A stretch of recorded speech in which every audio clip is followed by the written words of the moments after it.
खुला मार चोद देंगे तुम्हारी भोसड़ी का।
Is there any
taking a closer look at braking and cooling, Alex Brundle is in the studio.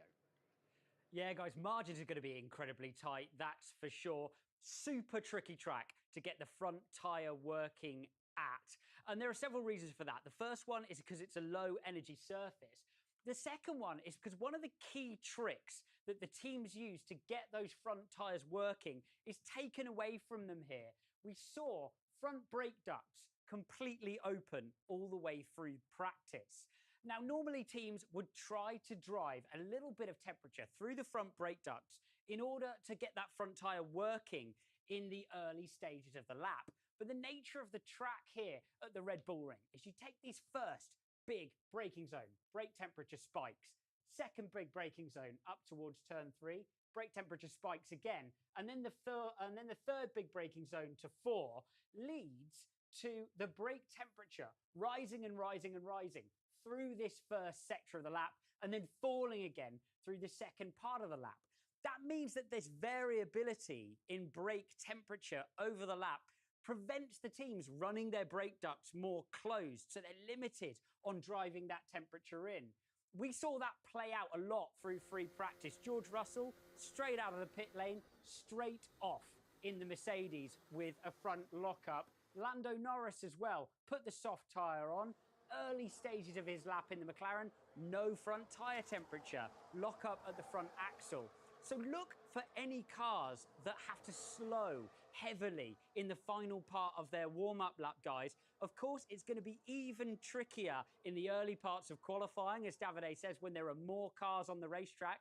And of course, with the mandated medium tyre for SQ1 and SQ2, it's going to make that warm-up really tricky with these limitations on teams and drivers. Thank you, Alex. You make a fine point there. Of course, folks, don't forget mandated medium tyre SQ1, medium tyre SQ2, soft SQ3. Now, during practice this morning, Lando Norris wasn't in the top 10. Oscar Piastri was P2, but both of them having to switch between the single new front wing that they had at the team. I've just heard from McLaren that literally minutes ago, the second front wing arrived at the track. They are putting that new front wing on both cars. Both cars will have that brand new front wing to go with that brand new front suspension this weekend here. Davide, do you think Red Bull have reason to be worried about McLaren this weekend? Yes, because already this morning Piastri shown that immediately the car felt really good and they were competitive. And then Norris, he didn't finish that lap, but he was starting it very, very well. He was the quickest in the first sector, and Norris is in a great shape at the moment. So I think that is the first rival of Verstappen today for the pole position. And then Norris is always pushing on the limit, and I think is the key of his improvement. Every time a bit better, every time a bit better, always forcing sometimes some mistake, but look at the result, always second. Once in Miami got his first victory. I mean, is prime. You need to force, you need to push, because it's time. I think it's perfect at the moment. Love that. Lando Norris may be a thorn in the side of Max Verstappen, but Sam Collins, is there anything else that Max has got to be worried about today?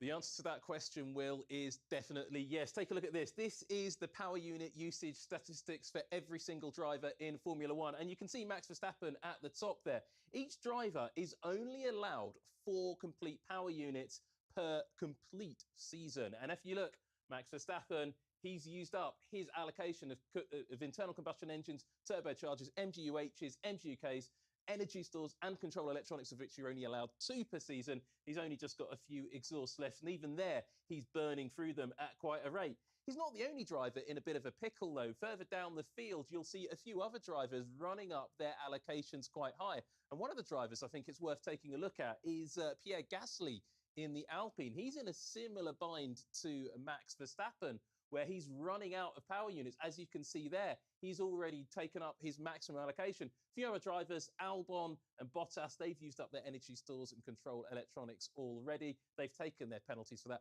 But I think Max Verstappen is going to have to ease off on his power unit modes to be able to get the fast laps in, because I think he's actually going to be struggling to keep that power unit alive for as long as possible. So we could see a slightly muted Max Verstappen run all the way through the next few races into Spa, which is an engine killer. So I think he's going to have to be a bit careful. And going into sprint qualifying, will we see a full beans Max Verstappen? This morning's free practice already showed one wobble. I wonder, are there more to come, Will? Fascinating point there, Sam. There could be other wobbles behind the scenes as well. We know Mercedes have been courting Max Verstappen for a long time. How much of that is just trying to unsettle Red Bull, we don't know. But at a point at which Red Bull seem impervious to any outside distractions, there appears to be more this weekend. Jos Verstappen reported in the press saying he's done with Christian Horner. Christian being made aware that Mercedes still want Max Verstappen, and Christian saying, well, if they want a Verstappen, they can have Jos. If there is this disagreement that continually exists between Christian Horner and the Verstappen family, Lawrence, how much can that actually affect the driver? How much can that actually affect Max? I think up until maybe this season, I think Max has always done a very good job of kind of keeping all of the off-track excursions out of the picture, and he's really got to focus. I think what is interesting is as McLaren closed the gap, as Mercedes closed the gap, as Ferrari closed the gap, and Red Bull and Max are under significant pressure, maybe things like this on the outskirts can start to have an impact on it. Max has been pretty mentally strong for as long as I can remember in the sport, and that's always been one of his strengths. And I think yesterday was his strongest statement yet that he's going to stay at Red Bull for the future. But I think it is a valid point. Davide, we haven't touched on any of the other teams yet, but Ferrari, Mercedes look very closely matched. Yeah, Mercedes surprised me in the free practice, and in the last few races we have to remember that Russell lead the race for some laps, right? So I think he's going to be there, fighting on the top 5, probably just in front of Ferrari. They were expecting a bit more from the updates. We are going to see if they're fighting for something important. And Lawrence, very quickly, who else are you excited to see? Who do you think can pop up into that top 10 today? I think we had Esteban Ocon and Alpine look pretty strong this morning. There were a couple of others like Aston Martin didn't look so bad either with Lance Stroll. I think their DRS is very strong. So yeah, there's a couple of good, exciting prospects. Lovely stuff, guys. Thank you for your insight. Let's not forget some track changes as well, guys. There's new gravel down at turn 9 and turn 10 to stop people from exceeding track limits. This is all about laps on the limit, and to take you through it, the best crew in the business, Alex Jakes, Jolyon Palmer, David Coulthard here on F1 TV. It's sprint qualifying for the Austrian Grand Prix.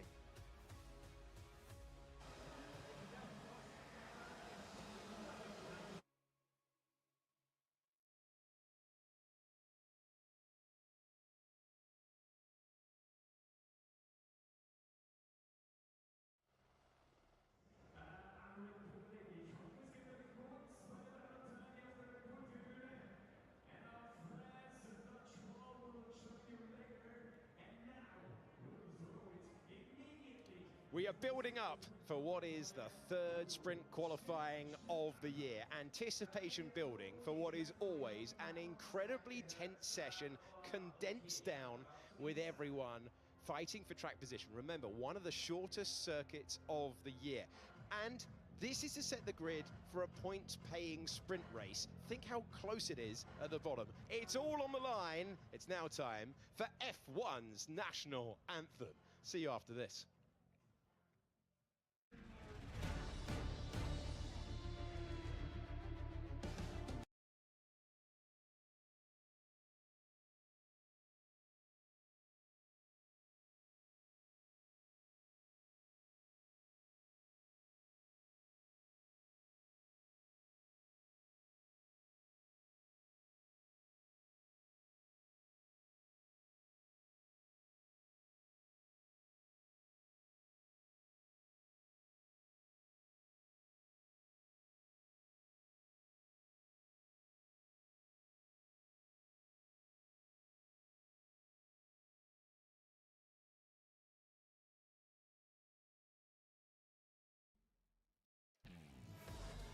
Once again, it is time to set the grid for a sprint race. Welcome to Austria, where it is time for sprint qualifying.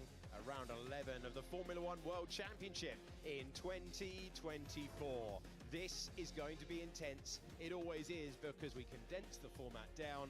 More cars are on track around this circuit. It's only 4.3 kilometers, 2.6 miles, and there are parts of the track where you've got to be attacking. If someone's in the way, that's your lap ruined. 10 turns, loads of elevation, loads of history as well. One of the most picturesque venues of the entire season. don't just take my word for it. We go over the tree line, and it is a marvellous place to go motor racing. The fans have been in since early today. We are ready and prepped to set the grid. SQ1, 12 minutes is just a few moments away.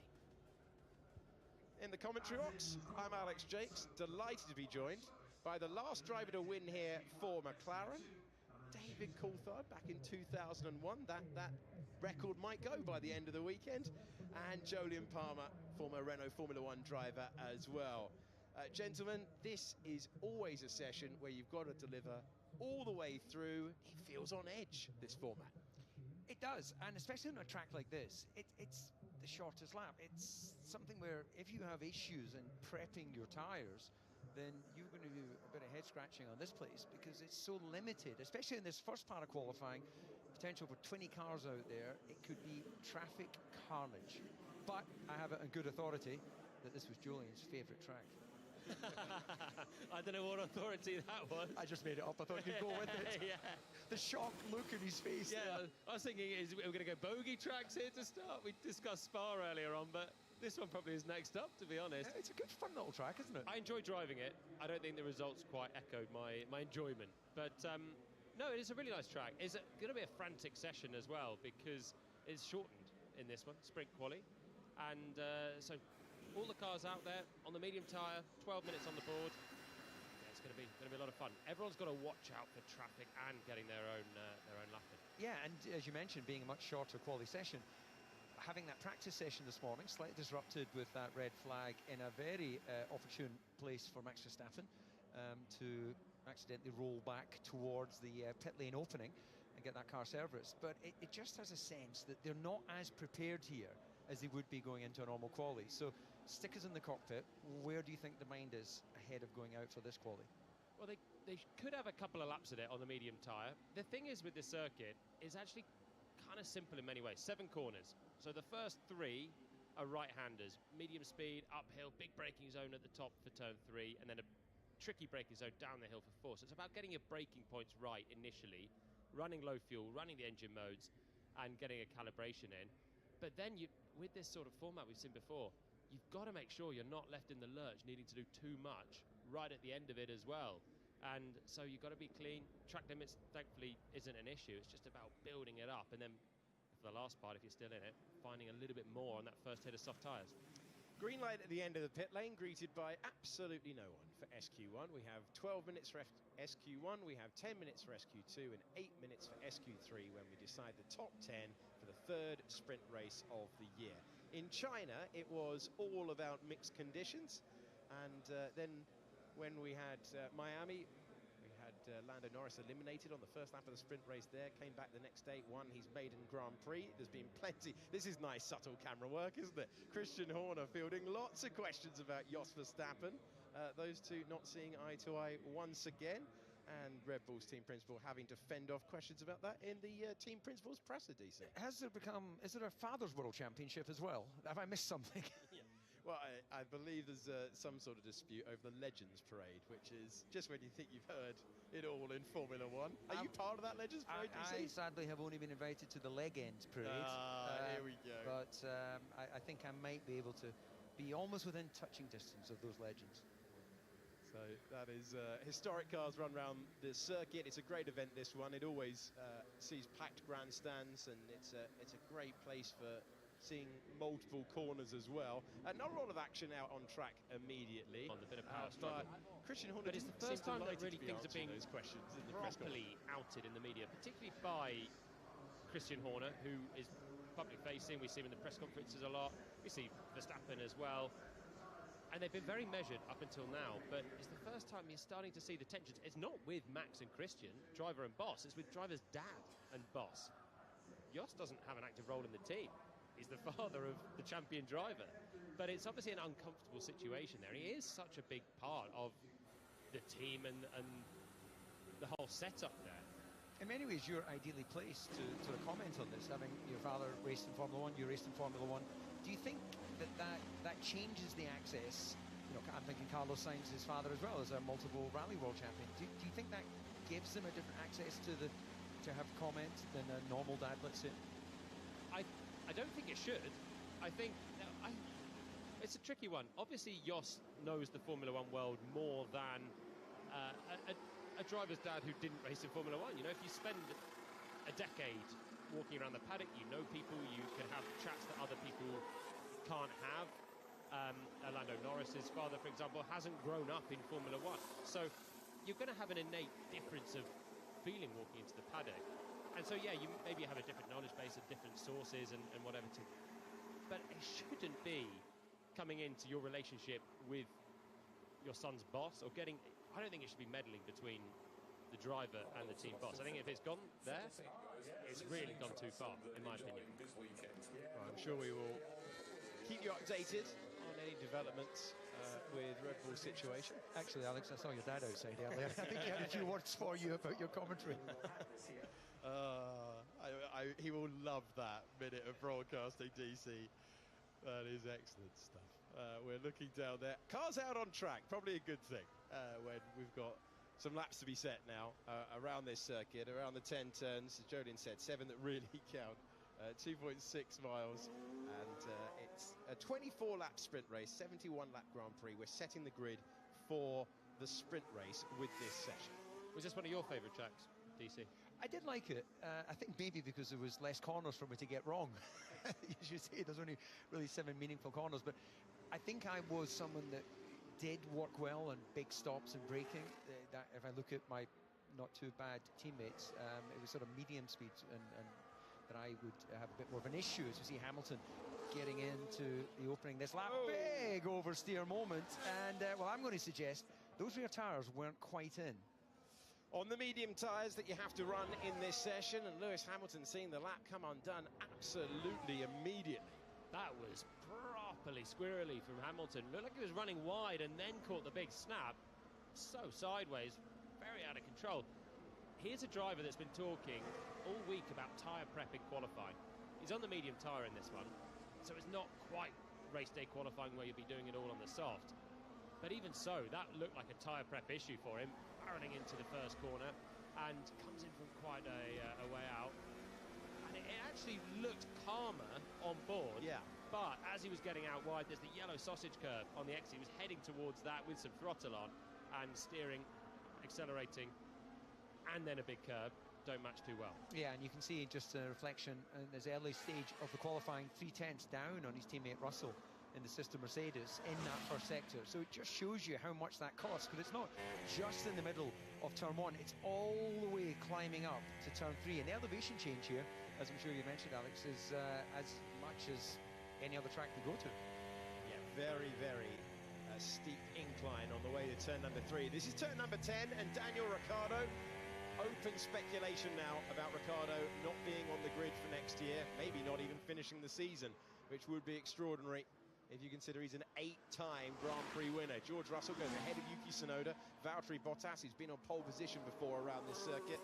Daniel Ricciardo and Zhou Guanyu. Only time Zhou Guanyu has managed to make SQ3 this year was in this sprint qualifying format. He hasn't done so in the Grand Prix qualifying format. Hülkenberg goes into 5th, point scoring the sprint race here last year, and Carlos Sainz goes 2nd. Lando Norris about to set his first effort now. He's made it out of turns 7 and 8. He's got the 2 right-handers to bring him home. One of the favourites for overall sprint pole position and Grand Prix pole position. At the start of the weekend, it was Max Verstappen on top earlier on, despite that sensor issue with the car. Norris across the line, he's behind Russell, he's behind Sainz. And the klaxon comes in. Track limits violations for Hamilton at turn 6. So that's the first of the left-handers. And Zhou at turn 9. Penultimate corner. He must have gone through the gravel on that lap. That's the only way you could. Yeah, that's turn 9 there as you jump on board with Gasly. You have to go through the gravel to exceed it. It wasn't a great lap. That's what must have happened there. But Hamilton at turn 6. Not a great opening lap there for Gasly either. You've got to say the Alpines off the back of the last Grand Prix, and actually in free practice, looking like they were a shoe-in for the top 10. Ocon looks like he's found a tidier lap. We do expect all the times generally to be a lot closer, so I don't know the exact formula, but you know, half a second on a normal track is something like half of that around here. Max Verstappen hits the front of the field. He's done a 105.690. This is his teammate now across the line. And He slots into 6th position. Now the Aston Martins had a tough time earlier on in practice. They're looking to try and find a response to a difficult couple of races. And now Alonso, final corner of the racetrack. Let's see where this effort goes. 4 minutes to go. He's only 14th. After this session, I need to change my helmet.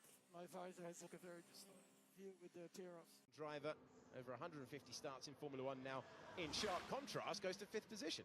I really enjoy how quickly these sessions go by. It is just frantic. We're into the final 4 minutes already. Hamilton hasn't got a time on the board because he had it deleted. He was also through the gravel to do that at turn 6. I didn't think it was possible, and then suddenly the first lap, 2 are deleted, but they were both in the gravel, which leaves Hamilton under pressure in the pits. Alonso's under pressure in 60th. They've got another chance to go out and improve. But when we're talking about staying on the top all the time and alleviating that pressure, this is going to be Lewis then running through the gravel pretty solidly. Yeah, under pressure. Yeah, they almost don't need to give a track limits on that, do they? I think that's the corner where they had applied that penalty. You've lost time. That's the great thing about gravel. It's a self-regulation, and the white line in that respect just doesn't, isn't relevant. It'd still be 11th place, having done that and made his mess at turn 1. That's Joe doing it, having an even bigger moment. That's high speed at turn 9. Hamilton would be 11th. A little bit of unnecessary backs. I'm not sure I make it with the Delta. Definitely don't want to be the next car round on a lap. And that, well, we haven't even seen the consequences of having the gravel in for the first time in 10 years here. Joe was fishtailing down to the final corner as well. Really sketchy moment for him. It's a great racetrack to see how hard they're pushing, having to lean on their cars and the performance they've got underneath them. Lewis Hamilton needs a lap. You're looking at his team principal there, Toto Wolff. Hamilton with no time on the board and trying to avoid what happened last year when he went out in this part of the session. I think Toto does a brilliant job of ignoring the fact he's on camera and things like that, because we all know when you're caught on camera and it goes on the screen, you're watching the screen and suddenly you see yourself and it's like, oh, I didn't really want to see myself. I hated it. Yeah, me too. That's cool. What shall I do? Yeah, just ignore it, I think, is the is the cool thing to do. But anyway, he is a cool man, no question, and he must be happy the way Mercedes are rebuilding this season from the difficulties at the beginning of the year. As what have we got there? We've got Verstappen, Hamilton, sort of a little bit of showboating the two of them. Who's getting to lead their way round. To start a lap, is this? Yeah, it will be for Lewis. So having to wait. Someone's been through the dust there on the exit of final corner. Through the gravel as well. So Lewis Hamilton pushing on. He's got under 90 seconds to find a time good enough to make the top 15 and get through into SQ2.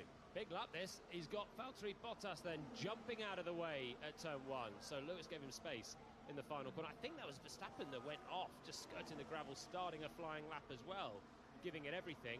Hamilton has one chance to abort and go again if he wants it, but he needs to do that about now. He's fighting the car slightly top of turn 3. A couple of tenths down on Verstappen and Norris, or maybe just slightly less than their opening first sector. So maybe he's got some traffic ahead as well. Looks as if he just slid the rear a bit through 4, which is never great for getting early on the power. Yeah, it looks like he's fighting the car quite a lot. Plenty of cars jumping out of the way. There's Ocon, there is Verstappen now backing out. Plenty of drivers also improving, and it's not a special lap this for Lewis so far, but it's good enough. Yeah, if he can continue the amount of time that he's lost relative to Max Verstappen, it will be enough to get through. Lando Norris goes over the line in 4th, less than a tenth of a second separating the top 4 on the road. Lewis Hamilton wants to get out of the bottom 5. As he crosses the line, he goes to 11th. And now it's Hülkenberg, Alonso, Albon, Ricciardo and Joe in the bottom 5. You can go over the line and start a lap all the way to the checkered flag being waved, but Alex Albon now trying to take the best from his tyres at the end, trying to get through into the next stage of qualifying for the sprint race, and he goes to 15th, which leaves him vulnerable. If Hülkenberg can fight back, he's got the time to knock out Alex Albon. Fernando Alonso over the line with the 11th fastest time. Daniel Ricciardo moves up to 14th position. Sargent, Bottas, Albon, Gasly and Joe. Here comes Logan Sargent trying to respond. He does respond as off the road we go in the background with Yuki Tsunoda. The yellow flag is out for that driver, and Pierre Gasly finds himself trying to push on as well. He's going to avoid it, I think. Gasly might be able to finish this time here. So Hulkenberg is out, so is Bottas, so is Albon. And now Gasly's trying to get himself into the next stage, along with his teammate as well. But it's Gasly in 19th, needs a lap. You can see the gravel in the background there. Gasly finds the time. And now it's Tsunoda on the brink. Daniel Ricciardo is eliminated. And it's Esteban Ocon to find his way through. Ricciardo, Hulkenberg, Bottas, Albon and Joe fall at the first hurdle, and that's the first time Logan Sargent has ever out-qualified Alex Albon on merit. Are we out? It looks like we are safe. Hamilton finding just enough. He's ahead of Sargent. Great job from Sargent. Yeah. 2 tenths up on Albon. Absolutely. Credit where it's due, and it's been a long time coming. It may be too late to... Are we out? It looks like we are safe. Spin in the final sector. He went straight on, didn't he? This is going to be the replay of it, into turn 9. So on his final lap, he ended up right on the cast. Oh! That'll do the flat spots then. Yeah. Yeah, car is all good, but tires. Understood. Very lucky there to get away with that, but yeah, that does explain it. We caught it just as he was in the correction phase and dipping into that gravel. There is consequence. Yeah, car is all good, but tires. Understood. Yuki Tsunoda just putting a couple of wheels over, and he did make it at the expense of his teammate. He managed to get it through into the next part of sprint qualifying, and that's the slow-mo of how he had a big moment. I don't know if this is smart driving or pure luck, but he does J-turn it back round really well there. I've seen drivers exit that corner, get it wrong, and end up in a heap in the barriers at the exit of 10 there. Did Vettel not bin the Ferrari there one year? Or am I getting... I don't remember Vettel. Remember Kvyat? Yeah, it was a big one. Had a biggie. Aggressive nature of the curbs on the outside. Sorry, Sebastian. Crediting you with the crash. maybe as well. There's many drivers have fallen foul of that one. George Russell, a couple of years ago in the Mercedes, that was on the entry to 10 more than the exit of 9, but backed it into the wall. So a tough moment for Daniel Ricciardo. His teammate was just up the road in comparison to him. So Alex Albon out. It's the first time Sargent has made it through to a session that Albon hasn't so far this year, and it was track limits violation for Alex Albon in Miami that put Sargent ahead of him. But Sargent in 14th. They were both on track at the same time, and the American driver did the job. Hulkenberg, a point scorer here, with a great result. 6th place here last year for Haas in the sprint race, not progressing. Magnussen out-qualifying him in this format. And the best qualifying performance all year long for Sauber was in sprint qualifying in China, when they both made the top 10 there. They are both out in the first part of sprint qualifying today. Bottas in 18th, Joe in 20th, and Joe finding himself a long way off the back of Alex Albon. The confidence has fallen away from him ever since they brought the updates to Imola, and he's struggling to get it back at a track where in the past it's been very competitive in junior formula. He almost did the same as Tsunoda, didn't he, on that first lap? Out through the gravel, so much load on the car coming through turn 9, that penultimate corner, and he was fishtailing his way. He actually did well to save it. I wonder if that either completely shot his confidence or damaged the underside of the car, and he's quite well adrift on a tight circuit. Yeah, it's so tight, isn't it? Second would take you down to, well, 18th. Incredibly close. Daniel Ricciardo, it's so frustrating, isn't it? He's just a few hundreds away from out-qualifying his teammate, but that's the sort of holy grail. When you've got no other comparison, you want to be the lead car, and that is the, if we assume Tsunoda got everything out of it, which maybe he could have got a wee bit more if he hadn't had that spin, but he must look at that, Daniel, and go, I just got my head down and picked up half a 10th. I could be the lead car. And it's such a nice feeling being that one car that goes into Q2, SQ2, and your teammate's out. You've done the big job of being your teammate. Of you. Well, you're absolutely right. It is. You've done the bit that everyone's going to benchmark you. The rest is a bonus. Just see if you can get really high up, even into SQ3 with a tight field. But knowing that you don't have to worry about the guy on the other side of the garage anymore it's a good feeling. Yeah, and then you sit in the debrief and go, look, I didn't really push too much. I didn't want to take too much out of that lap just to rub salt into the wounds. It is the great misnomer, teammates. Your kind of enemies is probably too strong a word, but won't be an appropriate word. Team hoping they do badly. Beats. There's a few more of them coming in as well after last week. Yeah. Tense stuff across the field, certainly at the front where it's closed up so much in recent times. Carlos Sainz just watching on. He is part of the 15 that will attack this circuit in a few moments. Just waiting to get the 10 minutes underway. It's slightly condensed. So a different format for the sprint race, 24 laps that will run for the sprint race. As you see, full grandstands on a Friday, which is what this format's all about, you see. And it's a beautiful grandstand, actually. It's one of the few races where we have such a long rising up, seemingly to the skies. It's sort of something you'd normally only ever see, really, with like tennis at Flushing Meadows, or where else, Alex? Roland Garros. Roland Garros. Am I just going to name tennis venues? Help me out. But it is impressive. Yeah. And they're loving it. A lot of them camping here, as they will be next weekend at the Great British Grand Prix. Like the Camp Nou. Have you ever been to the new camp in Barcelona? You could sit. I went for a friendly game. No, it was a La Liga game, but it felt like a friendly because the opposition were really bad. And we were up in the absolute rafters, and you basically have a bird's eye view of the whole pitch. Actually, I was at the European Cup final between Man United and Bayern Munich, but I was pitch side, so I didn't get I didn't get your experience. He goes pitch side. I'm up in the sticks. I was there with Sir Alex. Come on, boys. Right, second part of qualifying. Everyone's in a great mood today. There's something about the mountain air here in Austria. Jody Palmer, David Coulthard, I'm Alex Jakes. We're into the next stage of qualifying now. Green light at the end of the pit lane. And then it's the task, we've deleted the times from before, to get through into the top 10. That is the minimum aim. And for those not having the best of seasons, those at the bottom end of the Constructors' Championship, this is an important session to give yourself a platform of being able to score, being able to take one of the top 8 positions.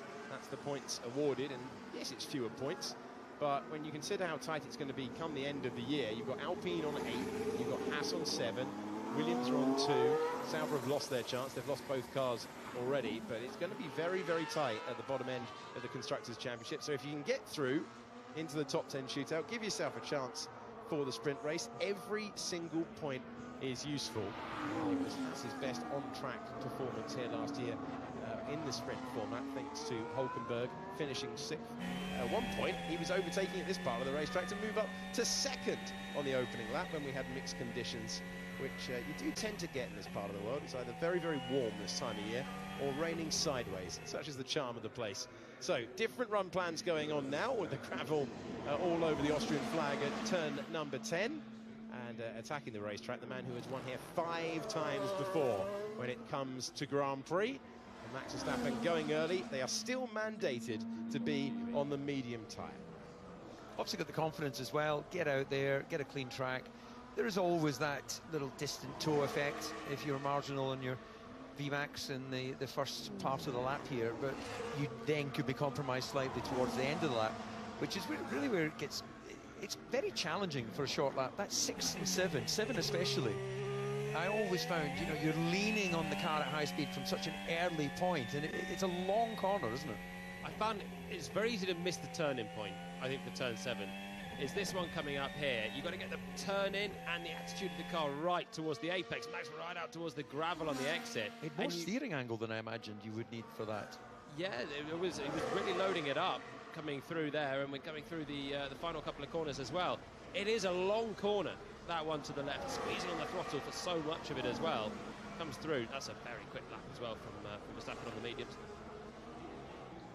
Let's see what his teammate can do. He is next over the line, Sergio Perez, and he goes 0.4 of a second behind his teammate's effort with a 105.6. This is Lando Norris, the same part of the circuit, and he will hope to go closer. Still 0.3 of a second away on that medium tyre See if Carlos Sainz can get between the two. He can. Max Verstappen with the fastest time. Sainz up to second. And here's the man who's won here before. When it comes to the Grand Prix in 2022, Charles Leclerc has been the lead Ferrari on the grid for the last 6 Grand Prix. But on that first effort, he's behind his teammate. Both Mercs are going well. We've got Russell fast of all in the first sector, Hamilton fast of all in the middle. Hamilton will take the line first. See, after a tricky first part of qualifying, whether Hamilton is more settled. A 2-time winner around this racetrack, slots in behind both Ferraris. Let's see where George Russell can go now. The driver from Norfolk goes into second position with the fastest first sector of anyone in the session so far. Hamilton lost 4 tenths to Verstappen in the final sector. That's a huge amount in the high-speed corners. That is a Red Bull strength, the fast stuff. They were very strong there in Barcelona. The McLaren was better in the medium-speed corners, but the confidence that Max had, lap 1, we jumped on board with him. We were visor cam as he was doing that through turn 7 and then picking his way through the final couple of corners. Confidence right up to the gravel, absolutely on it, and making a huge difference to Hamilton. Russell a little bit quicker than Hamilton, but still adrift of Max in that final sector. Again, just looking and reflecting on how close it is around here on the lap. Perez, a few tenths behind his teammate, drops him down in 8th. And haven't had all the runners out there yet. So on a track that Perez has actually gone reasonably well in the past, really needs that gap to be 2 tenths, 1 and a bit max, and even then he's going to struggle to be on the front row. But do you think he's aiming for the front row right now? I mean, the way that he's been qualifying right now, if you Sergio Perez, a top 5 is decent. As we see Leclerc, so that's within track limits, but he's still finding the gravel there. Charles Leclerc.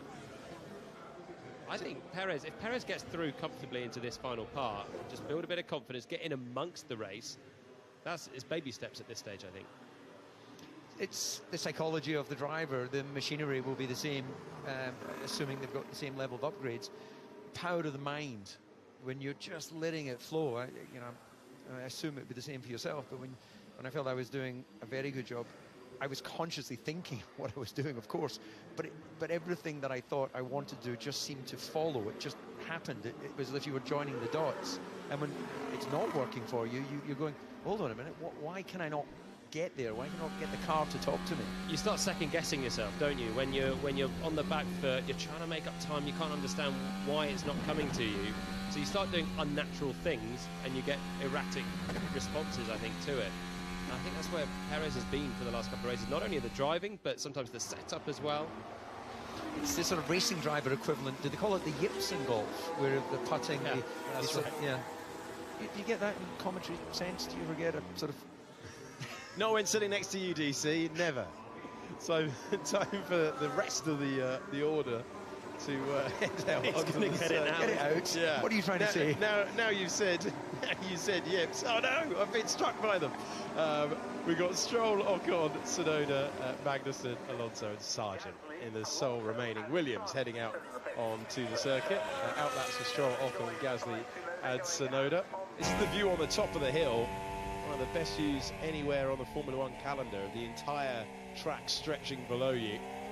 And Lance Stroll beginning that descent back down to the start-finish straight.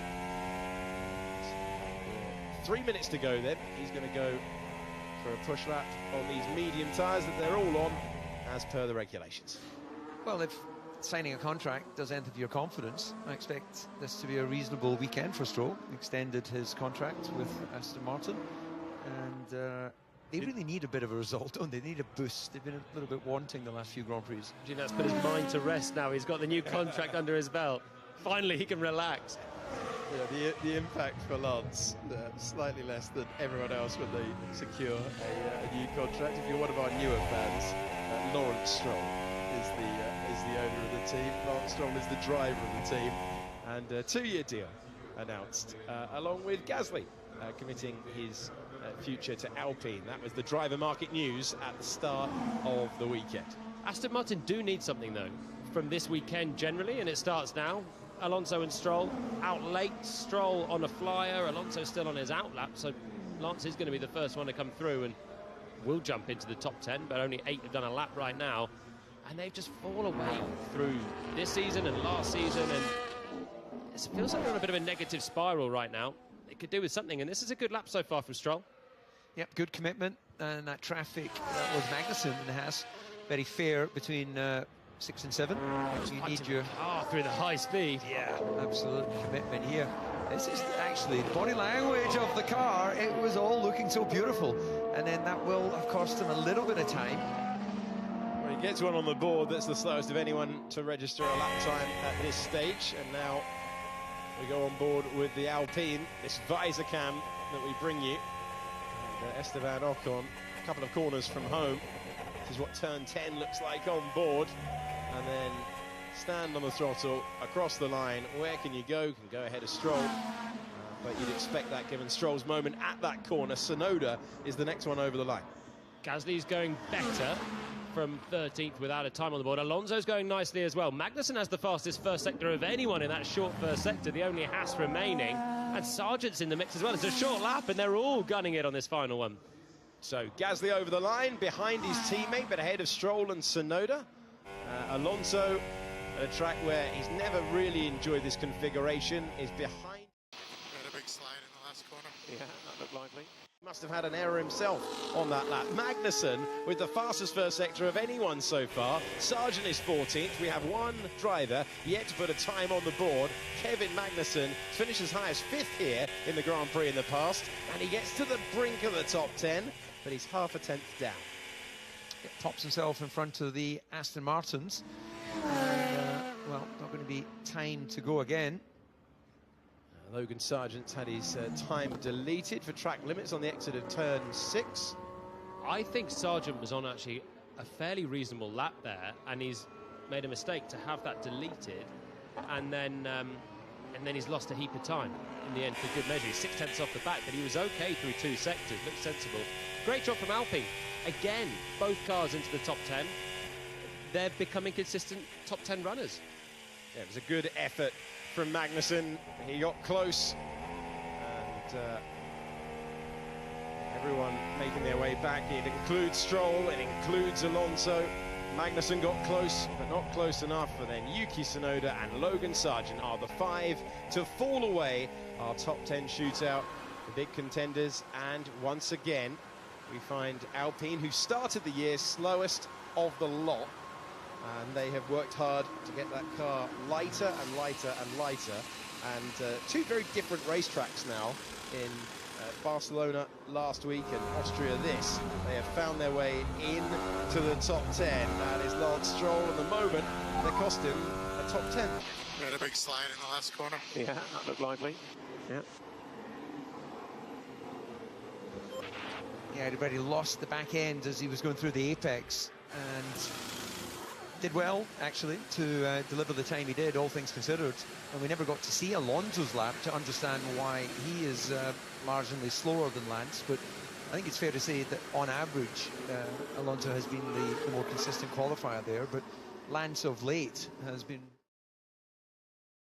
We had a big slide in the last corner. Yeah, that looked likely. Yeah. Right. And pretty much as he did that, performance of team and driver has just tumbled. I made a little. I didn't quite get T1 and T3 right. Sorry. Yeah, good effort, Logan. There's plenty of opportunity tomorrow. Well, he out-qualified his teammate, and he did have that time deleted, but for him to have that time deleted, he would have had to have a couple of wheels into the gravel anyway. So either way, gets to the same destination, and he will start. I made a little. I didn't quite get T1 and T3 right. Sorry. Yeah, good effort, Logan.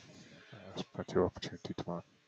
On Perez, Norris, Hamilton, the 2 Ferraris, Leclerc and Sainz, Piastri, Russell and Verstappen, who will contend who starts at the front for the 3rd sprint race of the year. Magnussen, Stroll, Alonso, Tsunoda and Sargent, the 5 to 4. We mentioned Logan Sargent and how he's out-qualified Alex Albon. Now let's hear from the driver who lines up 19th for the sprint tomorrow. Alex, just what happened out there? Did it feel like you didn't really get the most of the car? A couple of mistakes? What happened? Yeah, honestly, not mistakes. Just wasn't good in turn 3, turn 4. So struggled with the balance, but also just didn't really know. Couldn't really get around it. So tried to play around a bit with driving style and tools, but it didn't really work. So yeah, obviously one shot pretty much in sprint quali and didn't get it right.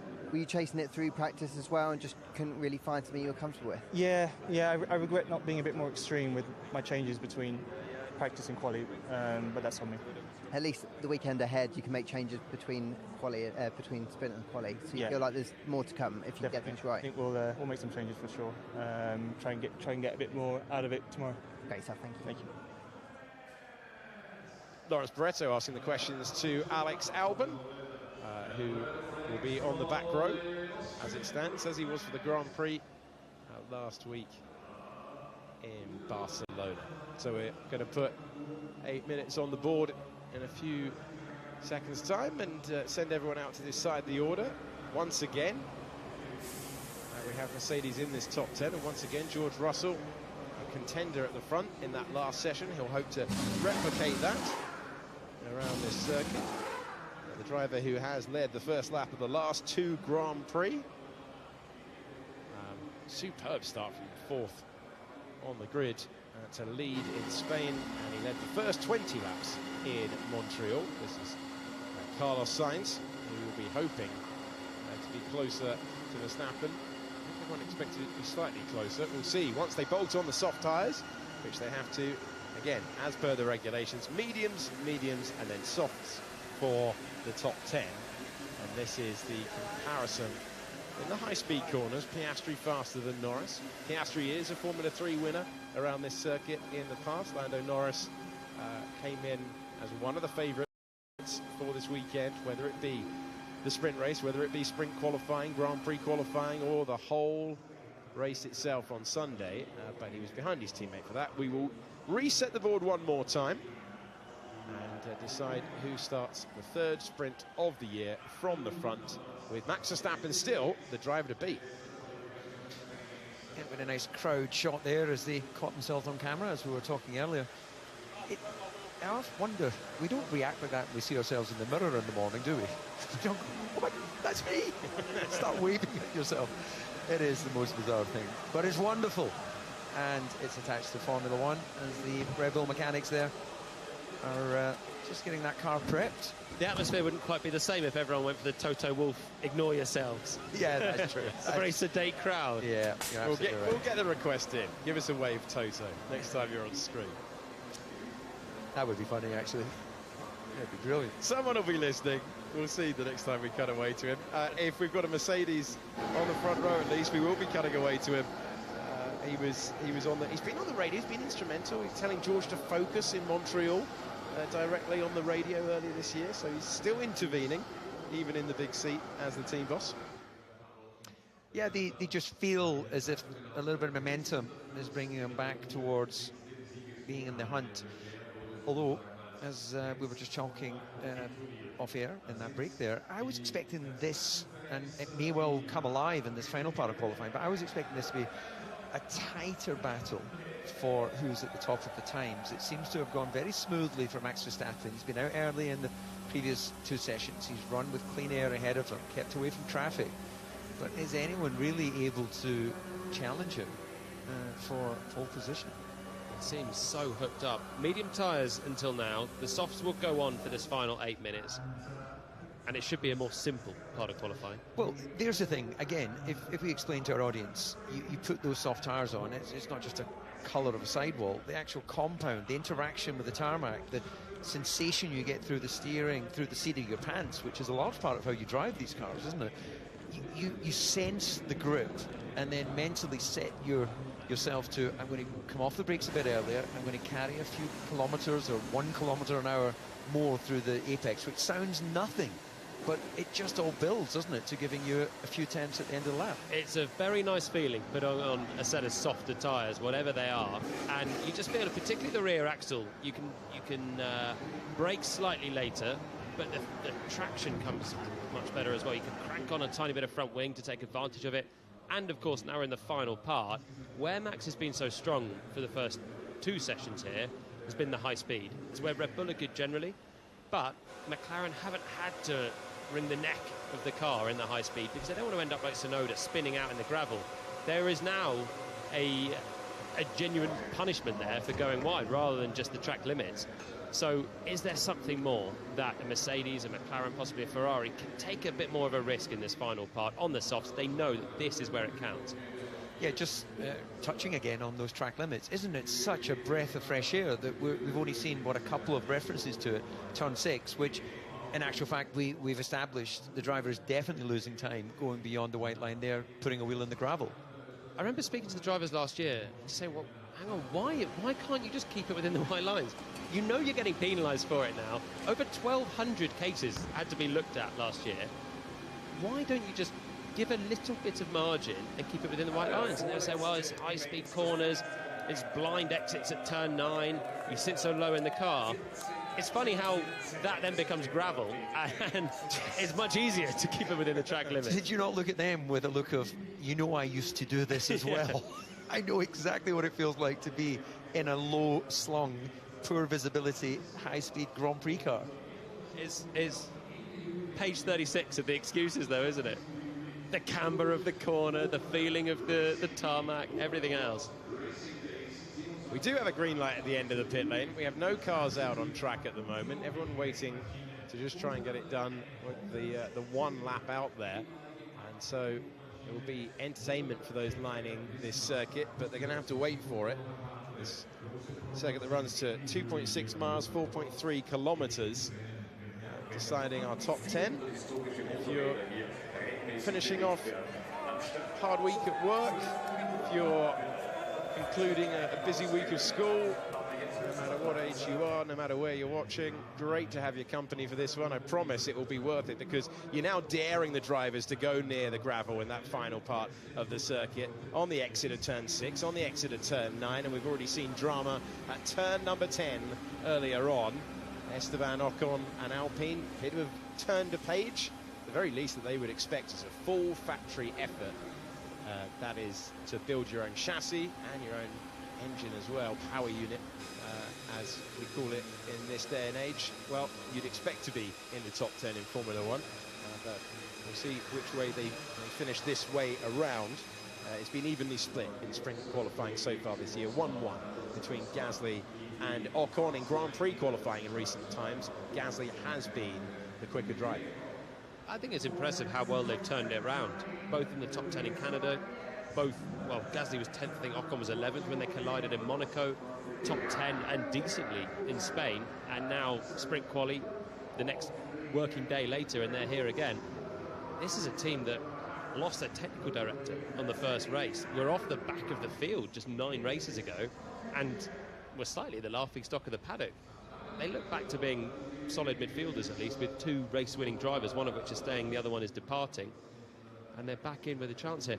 This is the strange part of sprint quali, isn't it? Yeah. We've had the medium tyres for the first 2 parts, everyone dialing in, you can have more than 1 lap. Now it's softs, as Piastri's car's ready to be set. Finally, we've been sitting 4.5 minutes with green light, and no one wants to go because it's a 1-lap shootout now on this soft tyre. DC, you used to race in the era where it actually was 1-lap qualifying. It's a different equation for the drivers, isn't it? Yeah, I think I mentioned this before in a previous discussion in commentary, where it was all going swimmingly until I had the yips at one race, and then you start to overthink it. But this is high pressure. Let's get cracking, mate. Everyone's going to send it now. Better leadership from the cockpit. George wants to go. He's been talking to the team about when they run the cars and the run plan a lot. It's been coming up a lot at Mercedes. And as you say, DC, George Russell not shy about sharing his opinion. Let's get cracking, mate. Everyone's going to send it now. The garage first. You know, it becomes more of an issue when you're battling over race victories. And I'm sure during the sort of Hamilton-Rosberg era, when they had a dominant car, there would be all sorts of discussion to try and make sure that one wasn't getting a perceived advantage over the other. Some circuits you want to be in a distant slipstream behind a quick car, and you know your teammates got the same car as you. Other circuits, Monaco for instance, you just want clean air. Typically you'd alternate who goes first out of the garage, and that's what most teams do. Hamilton there was released at the same time as Russell, but with the view to sending him first. This is the sort of track where it doesn't massively make a difference. So this might be tight on time for some people. Oh, no. You think he's encouraging them to go a little bit slower and put those people, some people, who do we think that might be, who hasn't left the pit lane, under pressure. The Alpines looked like they were last. Anyone else in the mix, we'll have a look when the dot appears when you leave the pit lane exit. So this might be tight on time for some people. Too much out of the tyre on the outlap. Look at this. That Alpine, that looks like Gasly right at the back of the field. Leclerc's pulling off. There is a problem for Charles Leclerc, and the yellow flag is flying in the pit lane.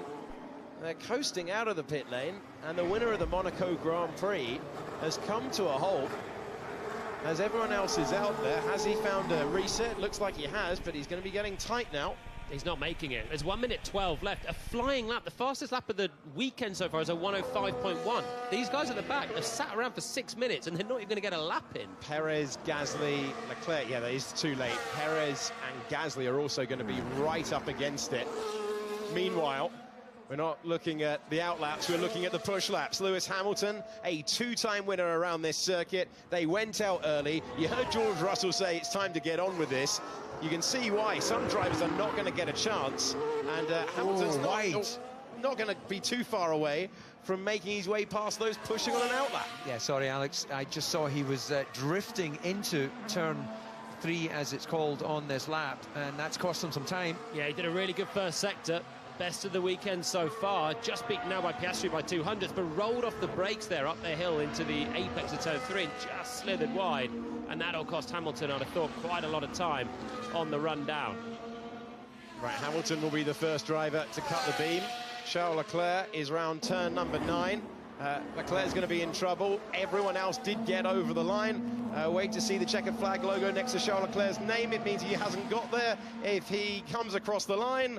And Hamilton puts a 105.270 on the board. Verstappen's the fastest man now in the first sector, but it's very close between him and Piastri. Russell goes ahead of his teammate by 0.2 of a second. Charles Leclerc did not make it. There's the checkered flag logo. He's the first driver to take the flag. Now, Oscar Piastri in the McLaren goes ahead of Russell, goes ahead of Hamilton, and it's a 104.9. Can Lando Norris beat that now as he looks to take his third sprint pole, and he's 0.2 of a second ahead of his teammate. McLaren front row as it stands. Into the mix comes Carlos Sainz in the Scarlet Ferrari. He is into 4th position. Can Verstappen respond? You've got a few seconds to wait for your answer. Verstappen gets ahead by less than 1/10 of a second. It's hundredths once again, but it's Verstappen who repays the favour after Spanish Grand Prix qualifying when Norris was ahead of him by 200ths. 900 separate Verstappen from Norris. They're on the front row again. This time it will be for the sprint. Perez is in 7th, Ocon 8th, Gasly in 9th, and Charles Leclerc didn't get a chance to set a lap time after a problem in the pit lane, leaving it. Verstappen and Norris were expected to be at the front. They delivered, and Verstappen has beaten them all. And they are the class of the field once again, the two of them. Piastri this time up in 3rd place. Got a couple of tenths to his teammate. Great effort from Lando Norris, who's put his best lap of the weekend together when it counted. Verstappen, he's so quick in that final sector, and he made the difference there again. Yeah, he kept the lap together, kept it tidy. Norris, that's probably the best lap he's done, apart from the obvious fastest lap he's done, in terms of practice and quality today. You know, getting that tyre on, 1 lap, hit it, delivered. Yeah, that is P1 Max. Yeah, not bad. I think the lap was a bit too quick, you know, with the traffic. We ran out of tyres. But all good. Well, sprint pole position for Max Verstappen. Yeah, that is P1 Max. Yeah, not bad. I think the lap was a bit too quick, you know, with the traffic. We ran out of tyres. But all good. Used to seeing a P1 next to his name when it comes to this racetrack. So impressive here. There's a pretty big gap, actually. First and second split by less than 1/10, but further back, Verstappen has 3/10 to Piastri. Yeah. Around this circuit, that is a big gap. It is indeed, and I think that shows us actually just how Ferrari and Mercedes kind of wilted a bit under the pressure right at the end there. I expected more from Mercedes. Hamilton had a scruffy lap. Leclerc didn't get a lap at all, which doesn't help. Charles Leclerc blaming anti-stall for the issue in the pit lane, was able to get back out there, but not in time, and he will start down in 10th position. The other Ferrari of Carlos Sainz in 5th, But this man will be at the front once again. And Max Verstappen, who has won the Grand Prix here as low as 4th. 1 year he dropped down to 9th on the opening lap, still came back to win.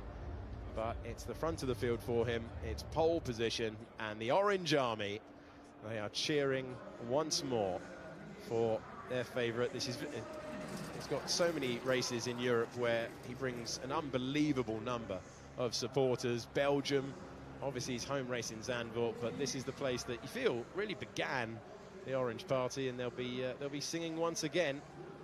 Norris and Verstappen out front on their own once more. This time Piastri turning the page nicely after what we saw, a really uncharacteristically scruffy Spanish Grand Prix weekend for Piastri, bouncing back